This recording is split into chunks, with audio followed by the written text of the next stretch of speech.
The aroma of roast turkey and cinnamon wafted through my family's sprawling Victorian mansion, mixing with the scent of expensive perfume and pretension. Another Wellington family Christmas was in full swing, complete with all the traditional holiday touches, designer decorations, French champagne, and of course the customary reminders of my supposed failure. "Julia, darling," Aunt Marie's voice dripped with false sweetness as she caught me setting my coat down in the formal dining room. "The kitchen is that way." She gestured toward the back of the house. "We wouldn't want to make anyone uncomfortable." I glanced around the opulent dining room, taking in the crystal champagne flutes and fine china that had been carefully arranged around the mahogany table. Place cards in elegant calligraphy marked each seat. My cousin William, the newly appointed CFO of Wellington Industries. His wife Margaret from the right kind of family, Aunt Marie and Uncle Charles, the current CEO, my parents both board members. Everyone who was anyone in the family business. My name was conspicuously absent. "Of course, Aunt Marie," I replied quietly, smoothing down my simple black dress, one that cost more than her monthly salary, though she'd never know that. "We wouldn't want to make anyone uncomfortable." She smiled, pleased with my apparent submission. "The staff always has such a lovely time in the kitchen. Much more suitable for someone in your position." My position. If only she knew that tomorrow morning, I would be sitting at the head of the boardroom table at Wellington Industries, announcing my acquisition of the company they'd all run into the ground. "What is Julia doing these days?" I heard my cousin William ask my mother as I gathered my coat. "Still working at that little startup?" My mother's sigh carried across the room. "Something like that. You know how she is, always chasing these strange business ideas instead of joining the family company like you did." I suppressed a smile, thinking about the strange business idea that had made me a billionaire before 30. Summit Enterprises, my technology and investment firm, had been quietly buying up shares of Wellington Industries for the past year, watching as the family's mismanagement drove the stock price lower and lower. "Remember when she turned down the junior executive position?" William chuckled, swirling his champagne. "Said she wanted to build something of her own instead of riding our coattails?" "A decision we've all had to live with," my father chimed in, his disappointment evident. "Though some of us more than others." I had indeed turned down their offer, a position that would have meant doing William's work while he took the credit. Instead, I'd used my business degree and programming skills to develop an AI-driven investment algorithm that had revolutionized the industry. Not that they knew that. To them, I was still the family disappointment who'd chosen the wrong path. "Julia," my younger sister Ashley called out, her voice carrying that familiar note of condescension. "Are you seriously wearing the same dress from last year?" I glanced down at my simple Carolina Herrera dress, one of dozens in my closet, all chosen to look unmemorable to my label-obsessed family. "You know me, Ashley. Just trying to make ends meet." She shook her head, diamond earrings catching the light. "Well, at least you're trying. Though if you just listened to Dad and joined the company." "Yes," Aunt Marie interjected, "William could have mentored you, shown you how real business is done." I thought about the report sitting in my briefcase, the one detailing how William's mismanagement had cost Wellington Industries nearly $40 million in the last quarter alone. Some mentor. Speaking of business, Uncle Charles boomed from his position by the fireplace. "We have exciting news. Wellington Industries is in talks with a major investor. Could change everything for the company." I took a slow sip of champagne, knowing exactly which investor he meant. Summit Enterprises had been negotiating the deal through layers of shell companies, carefully hiding my involvement. "Really?" I asked innocently. "That sounds interesting." "Nothing you'd understand, dear," Aunt Marie waved her hand dismissively. "Very complex business matters. Now why don't you head to the kitchen? Maria the cook could probably use some help with the dishes." William snickered. "Yes, Julia. Go find your level." I gathered my plate and walked toward the kitchen, their laughter following me. If they only knew that tomorrow, I would be announcing Summit Enterprises' controlling stake in their precious family company. That their jobs, all of them, would depend on my decisions. The kitchen staff greeted me warmly. They'd known me since childhood, back when I used to hide from family gatherings among the pots and pans. Maria, our cook of 20 years, squeezed my hand as I settled at the small staff table. "They don't know, do they, Miss Julia?" she asked quietly in Spanish, the language she taught me during those childhood hideouts. About tomorrow? I smiled, thinking about the board meeting scheduled for 9 a.m. The one where Summit Enterprises would reveal its majority ownership. The one where they'd all learn that the family failure they'd banished to the kitchen was about to become their boss. No, Maria, I replied, cutting into my turkey. They don't know anything. Your aunt would die if she knew you own their company now, Maria chuckled. Not yet, I corrected her. The papers won't be signed until tomorrow morning. I checked my watch. Just 16 more hours of being the family disappointment. Through the kitchen door, I could hear them laughing in the dining room, probably sharing another joke at my expense. William's voice carried above the others. At least Julia's found her place, where she can't embarrass the family name. If they only knew that tomorrow the Wellington Industries letterhead would carry my signature. That their precious family legacy would belong to the daughter they'd exiled to the kitchen. I finished my dinner in peaceful silence, listening to their self-congratulatory toasts and boasts about the company's future. Let them enjoy their last meal as the masters of Wellington Industries. Tomorrow would change everything. The next morning, I arrived at Wellington Industries headquarters an hour early. The security guard did a double take as I walked through the lobby. Usually, I wasn't allowed past the front desk without an escort, to ensure I didn't embarrass the family. Miss Wellington? He stammered. I didn't know you had clearance. I handed him my new access card, watching his eyes widen as he read the clearance level. I believe you'll find everything in order. My heels clicked against the marble floor as I made my way to the executive elevator, the one William had once told me I'd never be worthy of using.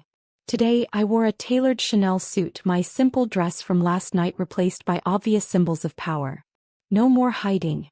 The top floor was still quiet when I stepped out. Sarah, my private assistant who'd been secretly working inside Wellington Industries for months, met me at the elevator. Everything's ready, she reported, falling into step beside me. The board members are scheduled to arrive in 45 minutes. Your family thinks they're here for the investment presentation. I nodded, walking into the CEO's office, soon to be my office. Has anyone noticed the new letterhead yet? Sarah smiled. It was delivered this morning. Your uncle's secretary is having a meltdown trying to figure out why it has your name on it. I settled behind the massive desk, enjoying the view of the city skyline. My city now in many ways. Summit Enterprises owned half the buildings visible from this window. Right on schedule, I heard familiar voices in the hallway. William arrived first, then Aunt Marie and Uncle Charles. My parents weren't far behind. None of them noticed me sitting in the CEO's chair as they took their usual seats around the boardroom table, chattering about the upcoming presentation. This investor better be worth all the secrecy, William complained, straightening his tie. I had to cancel my golf game. Aunt Marie patted his arm. Now, dear, you know how these tech companies are. So dramatic about everything. At least we didn't have to invite Julia to this one. Speaking of Julia, my mother sighed. She was quite sullen about eating in the kitchen last night. Well, what does she expect? William scoffed. She's hardly Wellington Industries material. I cleared my throat softly. Every head snapped toward the CEO's office, faces registering shock as they saw me sitting in Uncle Charles's chair. Julia. Uncle Charles thundered, his face reddening. What is the meaning of this? This meeting is for executives only. I stood slowly, straightening papers on the desk. Oh, I know. That's why I'm here. Security. William reached for the phone. I wouldn't do that, I said calmly. It might embarrass you when they have to explain that I now have the highest security clearance in the building. Aunt Marie's eyes narrowed. What are you talking about? I picked up one of the new letterheads, holding it up so they could all see the name printed at the top. Julia Wellington, Chief Executive Officer. The silence was deafening. This is ridiculous, William finally sputtered. Some kind of joke. Summit Enterprises, I continued as if he hadn't spoken, has acquired a controlling interest in Wellington Industries. As CEO of Summit, I'll be taking over operations effective immediately. Summit. My father's face went pale. You work for Summit. No, Dad. I own Summit. That little startup you've all been mocking? It's now worth more than Wellington Industries ever was. Aunt Marie gripped the table for support. This is impossible. You're lying. I pressed the intercom. Sarah, please bring in the paperwork. My assistant entered with a thick stack of documents, distributing them to each stunned board member. You'll find everything is in order, I said. Summit Enterprises now owns 51% of Wellington Industries shares. And since the board voted last month to give the majority shareholder full executive power, we didn't know it was you. William slammed his fist on the table. This is manipulation. No, cousin. This is business. Something you claimed I'd never understand. I turned to my uncle. Speaking of business, shall we discuss the $40 million your son lost in failed acquisitions last quarter? Uncle Charles's face went from red to purple. Those deals were sound. They were reckless, I corrected. Just like the nepotism that put an unqualified heir in charge of finances. Just like the outdated policies that have driven this company's stock price into the ground. I smiled. Just like banishing a Harvard MBA to eat in the kitchen because she didn't fit your idea of success. You can't do this, my mother whispered. We're family. Family. I laughed. Was I family when you let Aunt Marie humiliate me at every gathering? When you chose William's incompetence over my qualifications? When you told me I'd never be anything without the family name? I walked around the table slowly, enjoying the way they squirmed in their seats. Well, guess what? I built something bigger than Wellington Industries could ever be. And I did it while you were all laughing at my little startup. What are you going to do? William asked, his arrogance finally cracking. First, I'm reviewing all executive positions. Starting with yours, cousin. $40 million is a lot of money to lose. He slumped in his chair, defeated. Julia, my father tried. Be reasonable. You can't just walk in and take over. Surely I can. And I have. I pressed the intercom again. Sarah, please show in the new management team. The doors opened and a group of sharp-suited executives entered, all handpicked by me, all experts in their fields. None of them related to the Wellington family.